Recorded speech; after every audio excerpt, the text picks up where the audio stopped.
За өдрийн мэнд. За өнөөдөр энэ Украин орноор аялах нь гэсэн плейлист би нээхэр шийдлээ. Яагаад гэвэл зуны одоо амралтын үеэр ихэнх хүмүүс амраад зугаалж явж байгаа учраас одоо ерөнхийдөө ажиллах сонирхолтой хүн алга байх шиг байна. Тийм болохоор заримдаа ийм одоо аялал жуулчлалын маягийн бичлэг оруулахаар би өөрөө тохирлоо, өөрөө шийдлээ. Тэгээ та нараас асуусан ганц нэг хүмүүс зөвшөөрсөн байгаа. Чатар хүмүүсээс зөвшөөрсөн. За тэгээд өнөөдөр хэдүүлээ энэ Никополь гэж жижигхэн хотын тухай жижигхэн бичлэг хийн. За энэ Никополь болохдоо зэрэг Днепропетровск гэдэг областын дагсан жижигхэн хот. Эднийх Украины нэг юу бол одоо манайхаар бол аймаг, тэгээд аймгийн сумдуудтай яг адилхан. Гэхдээ Днепропетровск област бол өөрөө саятан хот, тийм ээ, саяас дээш амтай хүн амтай. Тэрийгэ дагсан ийм жижигхэн хотыг Никополь гэж хэлдэг юм аа. За энэ Никополь болохдоо зэрэг жижигхэн 112 3 мянган хүн амтай, за 115 мянган гэж ярьдیں۔ Гэхдээ ихэнх хүмүүс нь мэдээж хэрэг бас гадаадад гараад ажиллахаар явцсан байгаа. За тэгэхээр энэ бол нэг тийм хөөрхөн жижигхэн дагуул хот байгаа юм. За тэгээд өнөөдөр би та нарт энэ жижигхэн дагуул хотыг одоо гол төлөв миний нөгөө их сонирхдаг юм болохдоо зэрэг юу вэ? Гол төлөв парк, тийм ээ. Ер нь бол хаана их гоё парк байна, шин санаа авчмаар юу вэ гэдгийг голчилж бичдэг. За тэгэхээр энэ ер нь бол Украины хотууд ерөөсө битүү ногоо модон дотор байдаг. Ер нь бол нэг ерөөсө хаач явсан, ямар ч тосгонд очисон, ямар ч хотод очисон ерөөсөө л битүү ногоо мод, тармил модон дотор. Тэгэхээр зарим одоо юмнуудыг бичгээд айгүй хэцүү ерөөсө олж харахын аргагүй. За одоо ингээд бичлэгээ өргөжлүүлээд тэгээд явцын донд би жижигэн тайлбарлаад яваад байна. Заримдаа би юунаас Google-с жоохон бичлэг зураг намрын зураг байгаа юм шүү. Тэгэхээр энэ өнгөн жоохон шар байна. За одоо ингээд цаашаа явъя. За энэ одоохтой зэрэг яг энэ Никополь хотын төв гудамжинд байдаг жижигхэн ийм талбай байгаа юм. Ерөөсөө яг ингээд ийм уртуу гудамжийг ингээд дагаад ийм юу хийцэн бидгийг аллей гэж хэлдэг те. За ингээд энэ хажуугаар нургаж байгаа моднууд бол жижигхэн одоо хурдан ургадаг мод юм гэсэн. Энийг бол 18 онд шинчилж засвар хийсэн баа. За тэгэнгүүт энэ юу хоёр хажуу талаараа байгаа моднууд нь одоо ерөөсөө 4 жилийн дотор ингээд ургацсан байгаа. Энэ хурдан ургах хэрэгтэй юм гинлээ. За тэгээ энэ бол ингээд яг энэ төв гудамжаар хотынхон төв гудамжаар явж байгаа. Мэдээж хэрэг энэ шүн гэрэлтүүлэх насна. За тэгээд цаашаагаа ийм хөөрхөн юунууд сандалнуудтай, тийм ээ, хогон сартай. Тэгээд орой үдшин ингээд сууж яхад их боломжийн. Гэхдээ нэг ганцхан одоо юу нь бол хоёр талаараа мэдээж машин явж байгаа. Тийм болохоор жоохон чимээтэй байж магадгүй юм байна.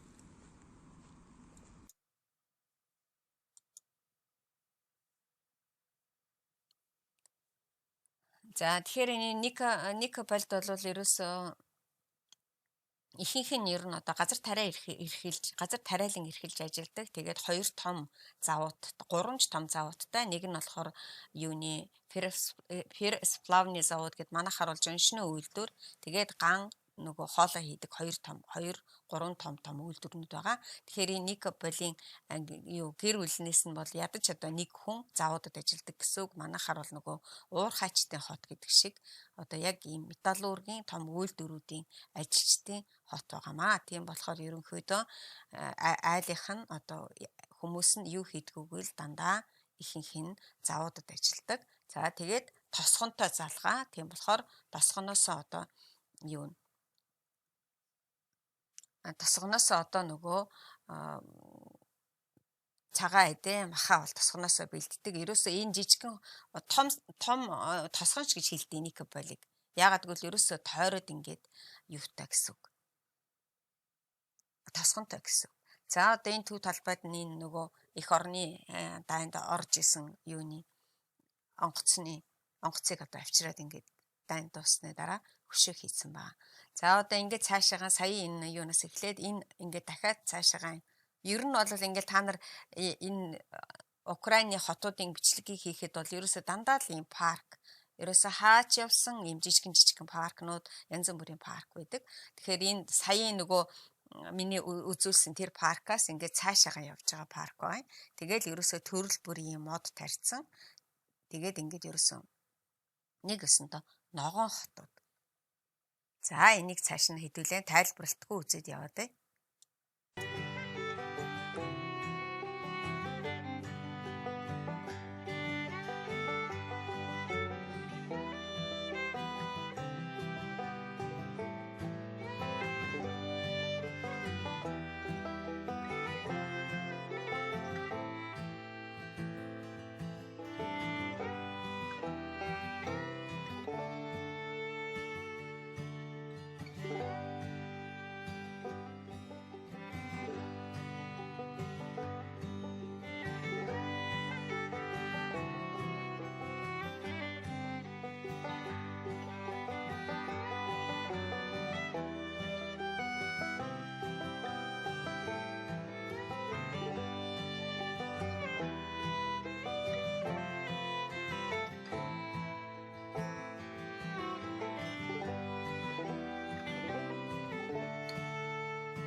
За одоо би энэ цаашаага энэ одоо нэг юм учиртай парк дээр очино. Ягаад гэвэл энэ парк дээр одоо 14 оны нөгөө фронт дээр 14 оноос хойш одоо хүртэл фронт дээр амь өргөцсөн баатруудад зориулсан хөшөө байгаа. Тэгэхээр маань Никополис бол маш их олон хүн фронт дээр амь өргөцсөн 4-7 хоногт ч гэсэн нэг хүн амь өргөцсөн байгаа. Тэгэхээр миний бодол бол бид нэр инх тайван байх шиг дайнгүй дажингүй байх шиг сайхан юм байхгүй юм а гэдгийг би байнга ойлгодог. Тэгэхээр одоо энэ хөшөөндийн гадуур очих болгондоо би тэгж боддог. Дайнгүй байх шиг сайхан юм юусаа хаач чадлахаа.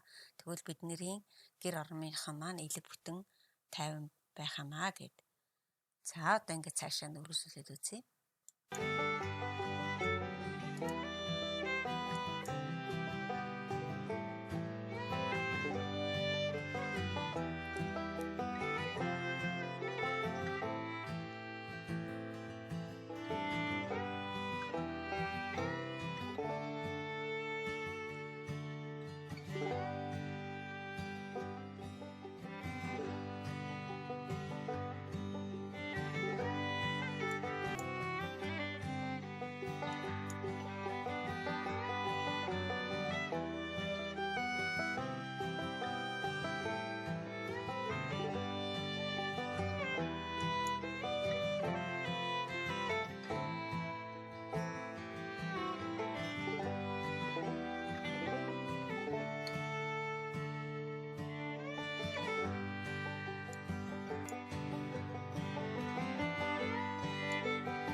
За энэ одоо хуучин хот нь нөгөө арай тийм хуучин хотны хувьд байдаг. За одоо хэдүүлээ энэ юуны Никополийн одоо ус хадгалдаг.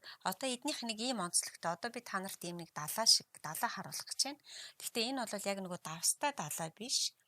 Эднийх Днепр гэдэг голыг одоо голын усыг ашиглаад нөгөө ус хадгалах байгууламж байгуулсан гэдэг юм уу да тий. Тэгээ тэр нь нөгөө усных нь одоо урсгалын хааж ийм их ус хуримтлуулсан гэмээр юм уу монголоор бол. За тэр нь болохоор энэ одоо би тэрлүү гарч ирж байна шатаар өгсөд. За одоо энэ ингээд маш их асар том байгаа. Одоо та нар эндээс харж байгаа. Ерөөсөө энэ Никополь маань өөрөө энэ одоо далаагаа одоо би далаа гэд ярьчих. Далаагаа дагаад ингээд байрлаж идэг.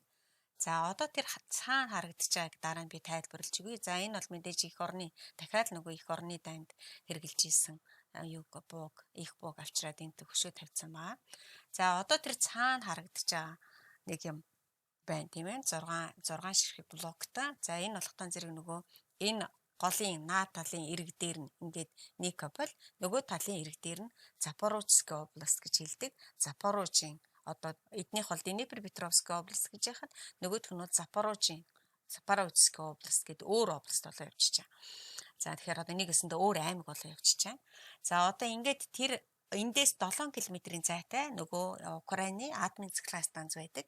Гэхдээ энэ нөгөө Чернобылийн атомын цэглэгаан биш станц биш. Зүгээр одоогийн яг эдний өөрийнх нь ажиллаж байгаа атомын станц байгаа юм. За би эндээс одоо ингээд энийг юу яаж харуулна? Томруулж харуулна. Наашаага яг тэр 6 блок нь бол яг эндээс харагдаж байгаа.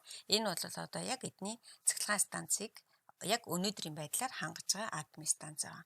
Тэгэхээр нөгөө тэр актер аюул болсон цэглэгаан станц бол энэ биш шүү атомын станц. За энэ болохтон зэрэг Никополиас ерөөсөө 7 км-ийн зайтай оршдог. Яг 30 км эндээс харагдах нь бол 7 км тий. Яг 30 км-ийн зон гэж хэлдэг. 30 км-ийн зонд оршиж байгаа гэж хэлдэг. За ингээд харуулчлаа. Одоо ингээд та нар эндээс одоо ингээд харж байгаа. Ингээд яг голон яг энэ эргээ дагсан энэ одоо Никополийн нэг зах нь харагдаж байна. За энэ бол нөгөө би зураг ашигласан байгаа. Саяхан миний танилцсан нөгөө атомын цэглэгаан станцын чинь яг ойртуулсан зураг нь байгаа юм. За одоо хэдүүлээ ингээд юугаа дагаад цаашаага явнаа. Голынхоо эргээр дагаад явна. За энийг тайлбарлахаас өмнө одоо ингээд яагаад энэ манай одоо Улаанбаатарын энэ нөгөө туул голын эргээр ингээд юунууд юу хийгээд идэв чтэй тийм ээ амралтын дөнгөж сайхан шинээр хийсэн байгаа харагдана лээ. Тэгэхээр яг одоо эндээс санаа аваад тийм ээ бас хүмүүс юм яаж мэдхүү цаашаа. Энэ бол гэхдээ жижигхэн тосгон одоо том жижигхэн хотын одоо юу голын дагуух далайн эрэг учраас нэг их тийм супер пупер юм бол байхгүй. Тэгтээ хөөрхөн санаа аммаар юмнууд байдаг. Заримдаа за тэгээд одоо хэдүүлээ энийг цааш нь үргэлжлүүлээд үзье.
Ингээд энэ хөөрхөн юм арт объектууд хийцэн байгаа. Тэр бас одоо юу гэдэг фотозон болмоор тийм ээ зураг авахулахад аюу хөөрхөн юм байлээ.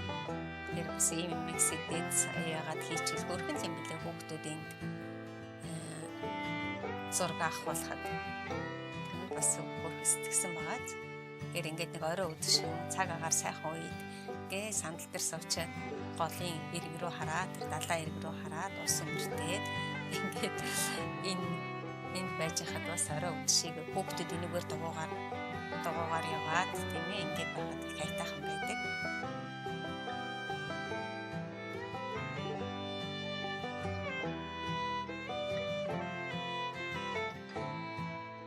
За нэг цамх гэдэг дуугаад хийсэн.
Өглөө 100 болж хахад ингээд нэг 50 байж ах шиг хамгийн сайхан юм байхгүй байгаа гэсэн тийм үү?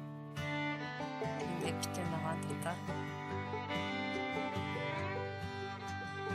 За энэ бас л нэг төрлийн парк жижигхэн хөө.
Хогтод тойрог бич хэлж байна.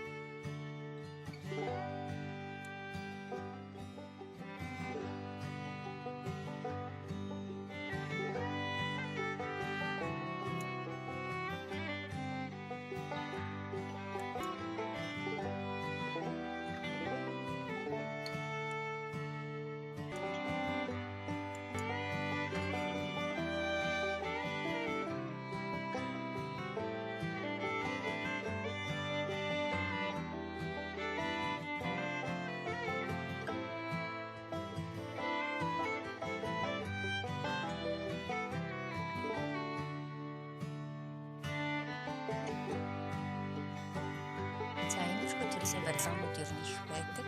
Одоо энэ нийтийн дээр үед одоо урлагийн клуб шиг байсан. Одоо бол янз бүрийн л дотор байдаг. Ерөөсөө ингээд л ерөөсөө битүү модон дотор. Ерөөсөө барилга байх шиг харагдах юм.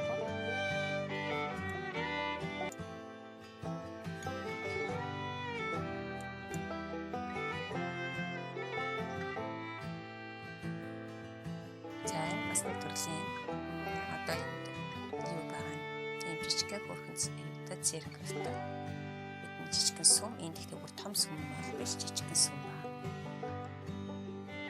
Тэгээд бас нэг төрлийн амрах газар ийм ёлкны моднууд айгүйх тарцсан байдаг. Ерөөсөө хаана л бол хаана.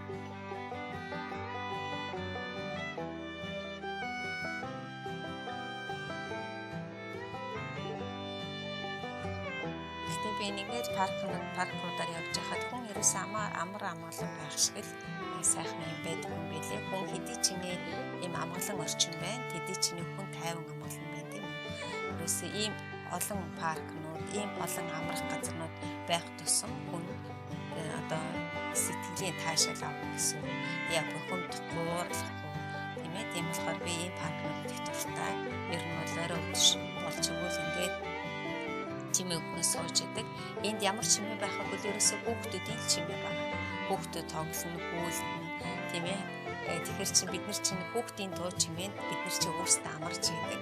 Тэгээд энэ ногоон орчин дотор үнний чи сэтгэл санаа амарч идэг. Тэгэхээр би ер нь ямар ч хотод очихдоо дандаа ийм гоё ногоон байгальтай ийм паркаар зугаалах ер нь их дуртай. Тэгэхээр та нарт ч гэсэн яг энийг арай жоохон төлхөө үзүүлэн тэгээд дараагийн бичлэгнүүд дээр би өөр хотуудыг арай өөр одоо энэ бол жижигхэн хот. Миний энэ түүхийн бичлэг болохоор бас жижигхэн хотын паркийг би танад харуулсан ба. Тэгэхээр дараагийн хотуудад мэдээж арай жоохон өөр юм сонирхолтой юмнуудыг. За энэ болохоор зүгээр л нэг юм жижигхэн сүмд одоо орой үдших хүмүүс ирдэг юм байна лээ. Ирж энд мөргөлөө хийдэг, амардаг тийм ээ. Хүүхдүүд нь энд гадаад тоглож хийдэг. За ийм хөрх орчин.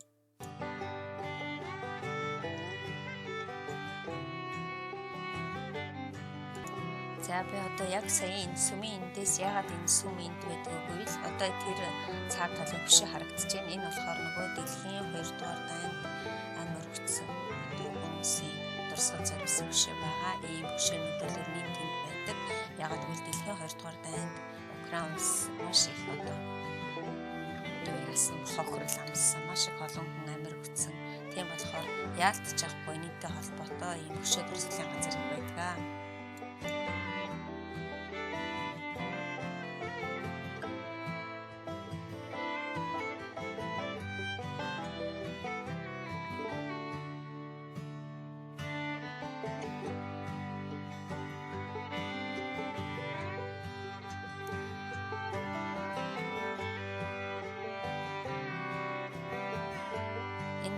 Нэг болох хотоос амар хэцүү хүмүүсийн нэг хэсэг нь л байгаа шүү.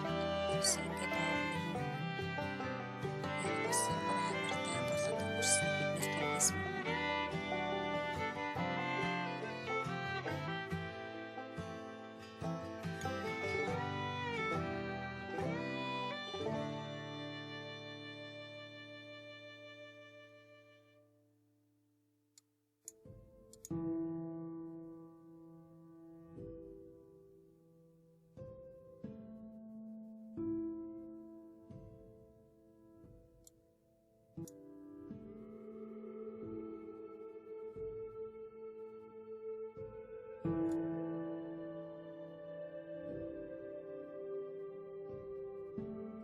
За одоо энэ болготон зэрэг тэр яг энэ хотынхон ард тал дээр ингээд ийм том юу яасан хөшөө байдаг. Үгүй юу гэдэг хөшөө ярьсаар байна. Ийм наран цэцгийн тосын талбай байдаг юм. Яг ерөөсө хот тэгээ том трасс тэгээ тэрний ард тал дээр ийм наран цэцгийн тос. Тэгэхээр эднийх өөрөө энэ Никополь хот өөрөө юутай наран цэцгийн тос болсоор тос гаргадаг. Тийм болохоор эндээ ийм ерөөсө маш том яг ингээд цэцгэлсэн байгаа. Та нар хэрвээ ажигласан бол ингээд наран цэцгийн юу чинь цэцэг чинь ингээд нарны өөдөөс одоо нар хаашаа явна тэр зүг рүү ингээд нөгөө энэ урд талынхаа хэсэг нь одоо ингээд одоо би эндээс хараад бүгдээрээ цаашаа харцсан байгаа. Тэгэхээр нар цаа талаасаа тусч байгаа гэсэн. Тэг яг нарны өөдөөс ингэж харж байж идэг. Энийг сони юм билээ. Тэгээ одоо хэрвээ нар нөгөө тийшээ алхахад ингээд дагаал эргээд ингээд ургаад идэг.